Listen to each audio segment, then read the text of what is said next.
जो क्रोधी है, कामी है, लोभी है, लालची है, द्वेषी है, ईर्ष्यालु है, ये राक्षसों की श्रेणी में इनको गिना गया। तो ये दानवों की जो पंगत थी वो तो कामियों और क्रोधियों की पंगत थी। तो दानवों ने कहा कि प्रभु इधर से आप परोसो ना, हम लोगों को अमृत पहले पिला दो।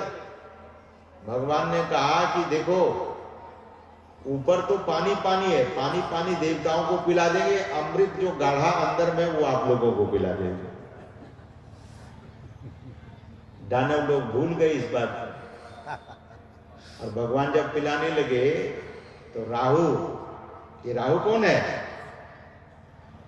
राहु चंद्र और सूर्य के बीच में आकर बैठ गए। हम आप आंख बंद करते हैं और आंख बंद करके देखते क्या है? अंधकार।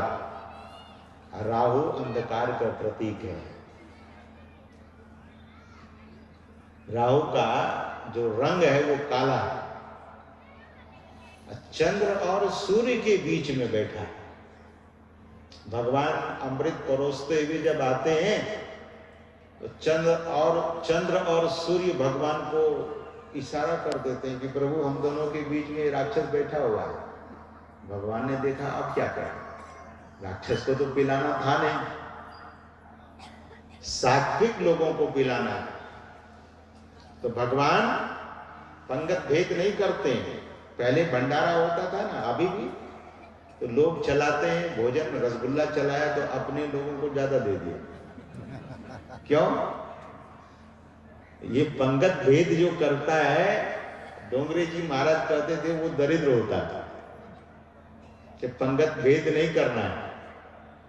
तो भगवान राहु को अमृत पिला देते हैं, चंद्र सूर्य के बीच में बैठा राहु को, और जैसे पिलाते हैं वैसे सुदर्शन से उनके सिर को धड़ से अलग कर देते हैं। हाहाकार हो गया।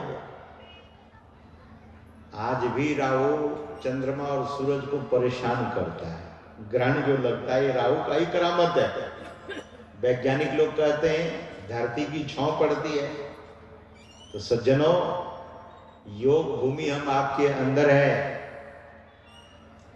और भूमि को आप खोदिए, जितना खोद के अंदर जाइएगा उतना अंधकार मिलेगा। हम आपकी योग भूमि में भी अंधकार है, राहु है। वो कैसे समाप्त होगा? तो सुदर्शन से, जिनको सुंदर दर्शन हो जाएगा।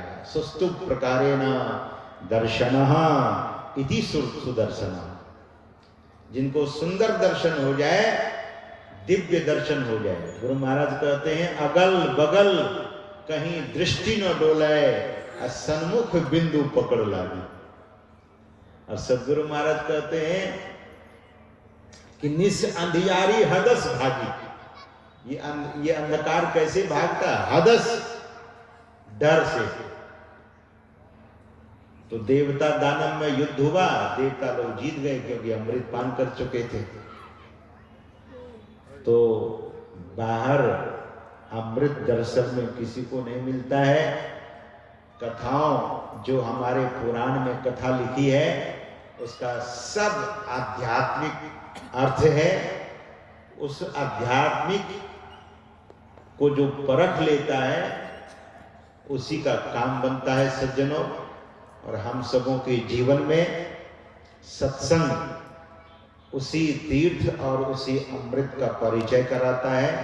और वह अमृत, वह परम तीर्थ हम आपके इसी शरीर के भीतर है। और महापुरुष कहते हैं कि निज तन में खोज सज्जन, बाहर न खोजना, अपने ही घट में हरि है, अपने में खोजना। कहीं भी चले जाएंगे लेकिन ध्यान से ही उस अमृत की प्राप्ति होगी।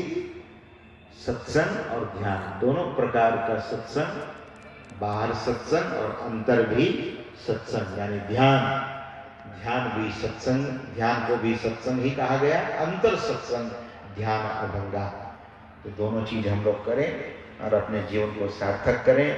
अब जो औपचारिक सूचनाएं हैं हमारे मंच संचालक महोदय उसका प्रसारण करेंगे। एक बार प्रेम से बोलिए श्री सद्गुरु महाराज।